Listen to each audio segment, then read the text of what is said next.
We really base our company on trust and transparency. So my relationships with my client are the exact same way. I don't take something unless I feel that that person is 100% comfortable with it. Communication between our gemologists and our handbag experts and the clients are there. If these handbags are, valued over $1,000 with us, if the jewelry is as well, we take these things extremely seriously with insurance. Every item is insured when I walk out the door. Our goal is to not make our consignor worry and to know that we will not only take good care of it, but we will get your item sold when you're ready to do it. Welcome to Spark Joy, the podcast dedicated to celebrating the KonMari method and the transformative power of surrounding yourself with joy and letting go of all the rest. With your hosts and certified KonMari consultants, Kristen Ivy and Karen Sochi. And now, here's the show. Today's episode of Spark Joy is part 1 of a 3-part series dedicated to selling your clutter. What do you do with those items that no longer spark joy? We're dedicating 3 episodes to how to make your clutter pay you back. We believe that all things have a purpose, and sometimes by letting them go, we are allowing them to fulfill their destiny and hopefully bring joy to someone else. We are so fortunate today to have Skye Lehman with us. Skye is a luxury consignment consultant for the RealReal, the country's largest authenticated luxury consignment marketplace.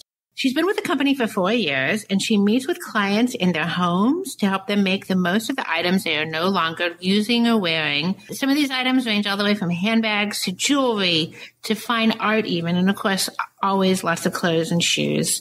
She lives in New York City with her doggie, Jax. Welcome, Skye. Thank you. I'm so happy to be here. We're so glad to have you on Spark Joy. We'd love for you to tell us a little bit more about your work as a luxury consignment manager at the RealReal. How did you get started doing that? It's such a cool job. And did you begin as a stylist, or was that something that was kind of a result of working within the consignment field? Neither. It's actually a funny story and an uplifting one for my mother, especially. I had been working in the fashion tech industry, and the company I had been with wasn't getting the funding that they needed. But I noticed that the RealReal was. When my mother bought a piece of art on the website, and this lady used to call Saks.com to place phone orders, by the way. Wow. And then she was subsequently invited to an event of theirs in New York City. So naturally, I needed to join her. I met the executives there, and I found myself a gig at what I knew was going to be the next big thing to hit the fashion industry. What is your day like? I mean, tell us a little bit about how much of your day is spent, talking with clients and discovering treasures, and what is your time spent doing? Sure. Well, my clients are my first priority. So that said, my day is filled with appointments. I would say between 2 and 5 per day, where yes, I'm discovering many, many treasures. Some of which, of course, I want for myself. Every day is a different adventure. Such a wonderful perk of this job, really. In between appointments, when I'm in the car, which means Uber or taxi, I answer emails and I take calls from potential clients who have questions about the process, from closet organizers, from stylists who are referring their clients. Sitting in traffic can actually be extremely productive for me. Mm-hmm. After a day's worth of appointments, by the time I get home, I would say I have a healthy amount of emails. So I typically crack open a bottle of wine, sit down at my computer with my dog, Jax, who keeps me company. Very cool. And you're right there in New York, but I think the RealReal has kind of a nationwide service, correct? Absolutely. We are actually based in San Francisco, where we started. I was founded by a tech entrepreneur, a female founder in her 60s, Julie Wainwright. So we've spread all over the country. We have people in seasonal areas now that they're testing out, someone in Vegas, and all major cities for sure. We have about 150 luxury managers. Really? Servicing, wow, that's amazing. Servicing consigners all over the country. Wow, that's a huge reach. What kind of things are the buyers looking for these days? What items are really popular? I can imagine your job is to try to align the buyer's interests with what the sellers are providing. Do you feel like that's always in sync or in balance? It's a bit of a loaded question, but for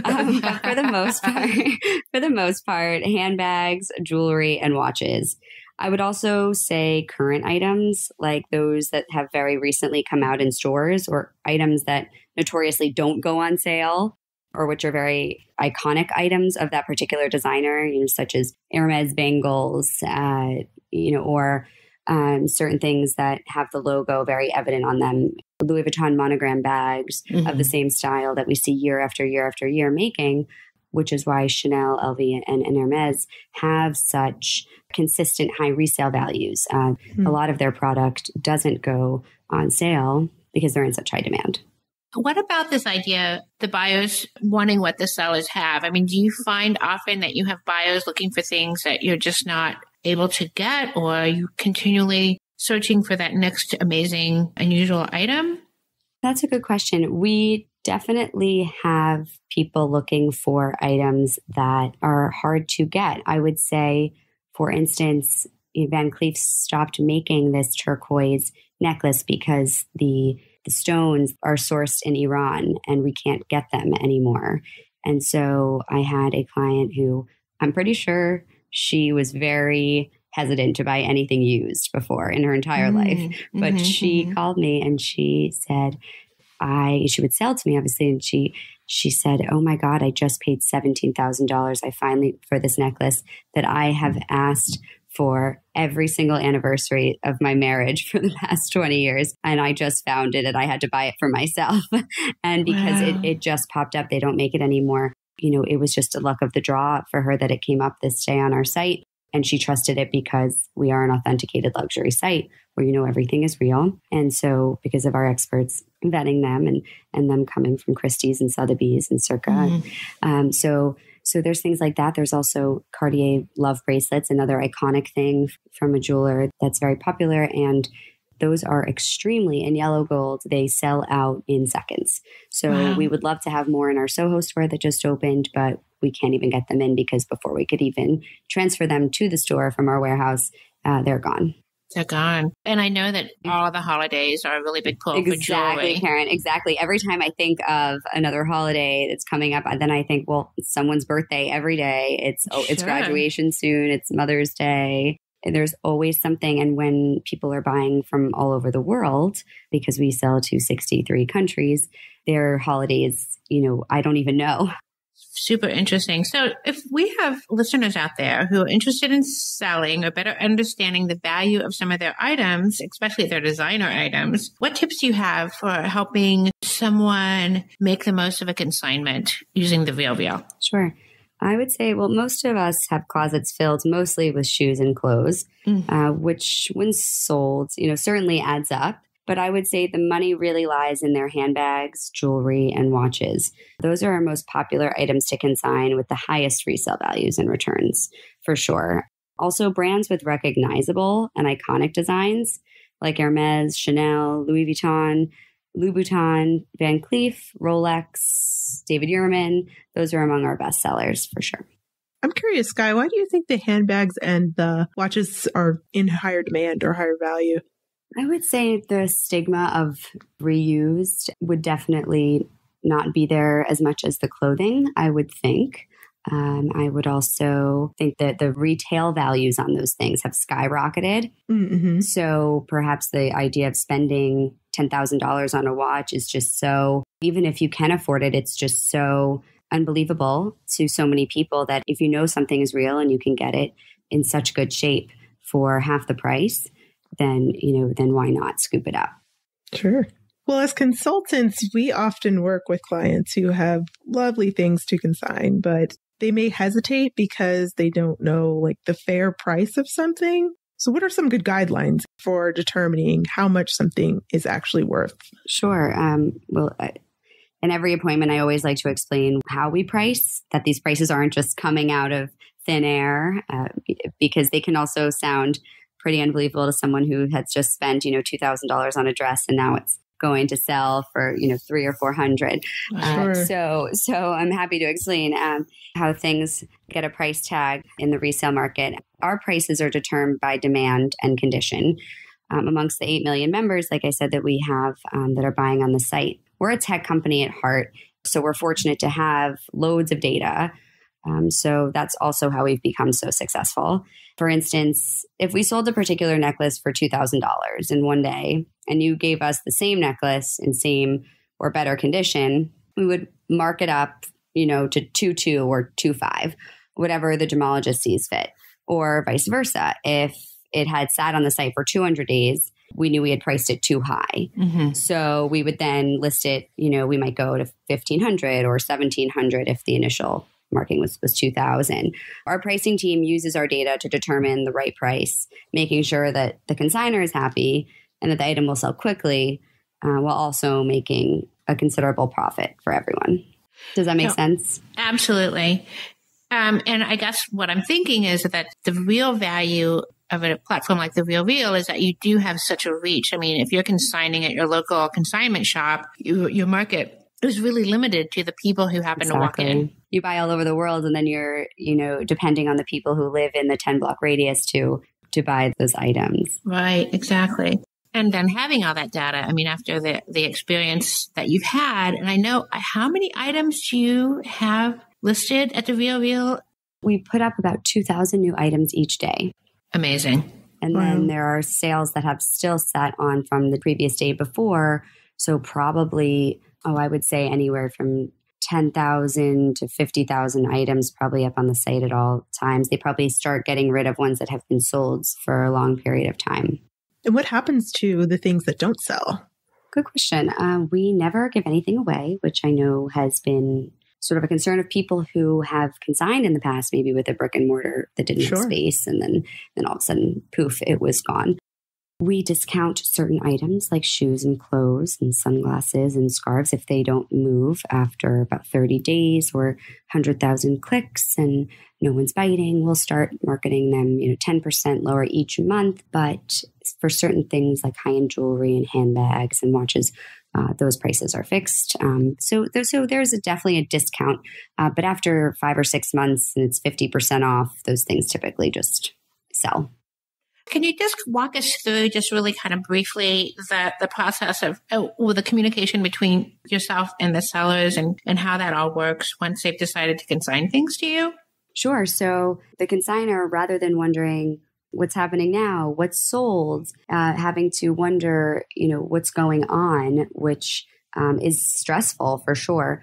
The consignor receives a check every month, and they can actually log in and see real time their sales on our platform. So on the RealReal.com, unique to their email, they can see what they've sold each month and what their net commission is, what they've made in total over time, which is really amazing to see, especially for people who've really dedicated a lot of time to cleaning out. And then item by item, the return for each one, which is also really educational to see what brands have good resale and what don't. And it's actually really helped me, especially as a consignor as well, to see what brands I'll actually continue to buy and which ones I really feel like I wasted some money on.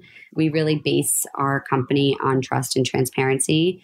My relationships with my client are the exact same way. I don't take something unless I feel that that person is 100% comfortable with it. Communication between our gemologists and our handbag experts and the clients are there.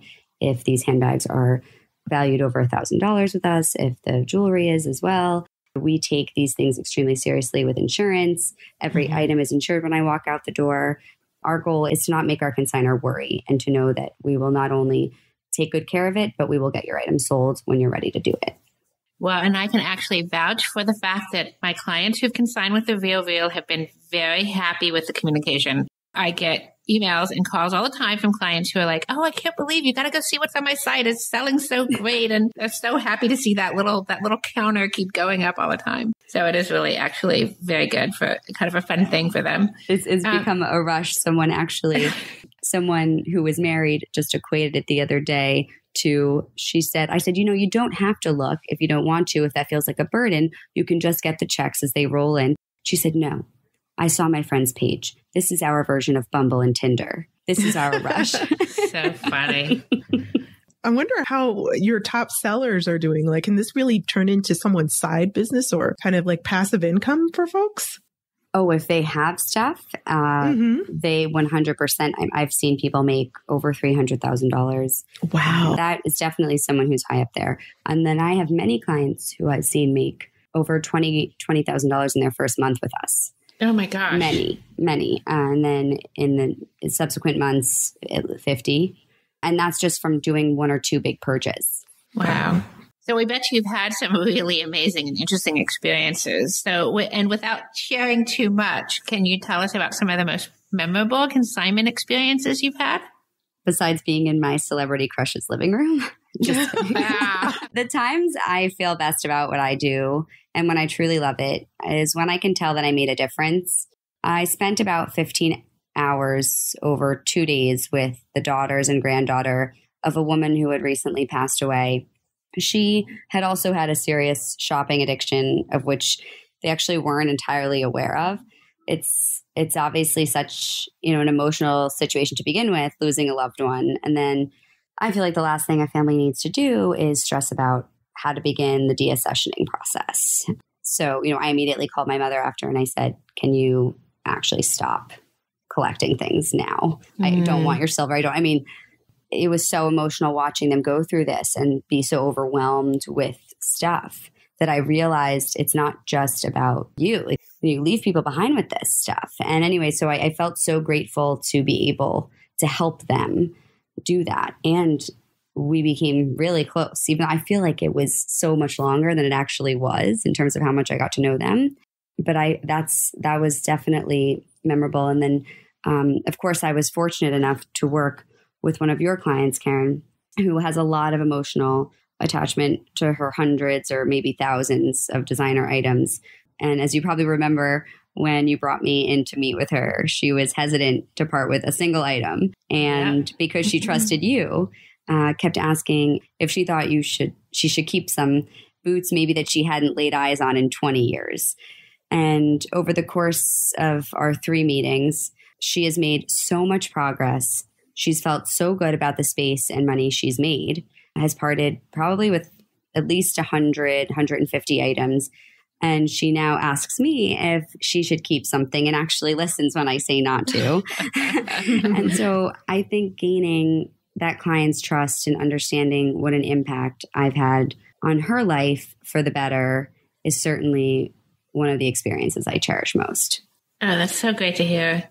So let me ask you conversely about buyers. Do you have any great stories about buyers who found something that they just loved on the site? Because I think a lot of our folks who are doing KonMari are really thoughtful about making sure that the things that they're giving up go to a good home and that the person who receives their items really, derives a great deal of joy from them. Absolutely. Besides my client who had been looking for that necklace for 20 years. So that was definitely really cool. That was really cool to see. And actually we were able to price it over retail because it was so rare. We're almost never able to price anything at retail at all, even close to it, because it's used technically. But with that, it was super special. Actually, I love when my friends send me a link and they say, I just asked my parents for this for Christmas, or my boyfriend or my husband for this for Christmas. What do you think? Can I see it in the store? So I actually get a lot of it. I love when it's actually someone I know's item, but it's really amazing to see people I know supporting the business, to be giving back and recycling items and not over consuming. Skye, thank you so much for sharing this process. I think we've seen the RealReal, and now you've given us a great behind the scenes. And it's always important to understand the life cycle of our things, whether they're luxury, whether they're sentimental, or whether they're just common objects around our home. So this is just another perspective, definitely giving our listeners something to think about when they're thinking about the sell part of discard, donate, or sell. And before we leave you, we want to ask you what sparks joy for you at this very moment. Being able to be here and talk about what I do and hope to change even more lives with just talking about it and helping people realize what may be worth parting with. Perfect. Yes, we can tell that your career really sparks joy for you. And that's a goal that is very near and dear to both Karen and myself, to always be doing things that matter and make a difference in others' lives. Do you have any parting tips or words of wisdom before we close out? Everything really in your home and everything around you should spark joy. And I talk to people a lot about it every day, but it is much harder to do it for yourself. So to remember, every day what we do for each other and for others and to take it back with you and to just bring it home. Skye has a special offer for our listeners. She is available for a complimentary virtual consultation to discuss your consignments with you. You can even send her photos for her review. It's a great way to learn about the potential value of your items and if there's a demand for those particular items in the secondhand marketplace. You can contact Skye at skye.lehman@therealreal.com. So now we want to hear from you. Tell us your burning tidying questions or share stories about how KonMari has impacted your life. You can find us at sparkjoypodcast.com and click Ask Spark Joy to leave a question or comment for a chance to be featured on next week's show. While you're there, sign up to join our Spark Joy podcast community and get notified when each episode airs. You can also join the Spark Joy podcast community on Facebook, Instagram, or Twitter at the handle @SparkJoyPodcast. Thanks for tuning in, and we hope your day sparks joy.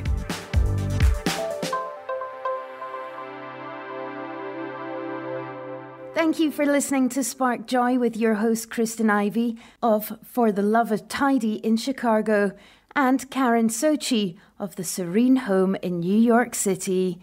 Spark Joy, the podcast, is not endorsed by or affiliated with KonMari Media Incorporated. The opinions expressed on this episode represent the views of the co-hosts and guests alone and do not represent the corporate position of KonMari Media Incorporated or the KonMari consultant community.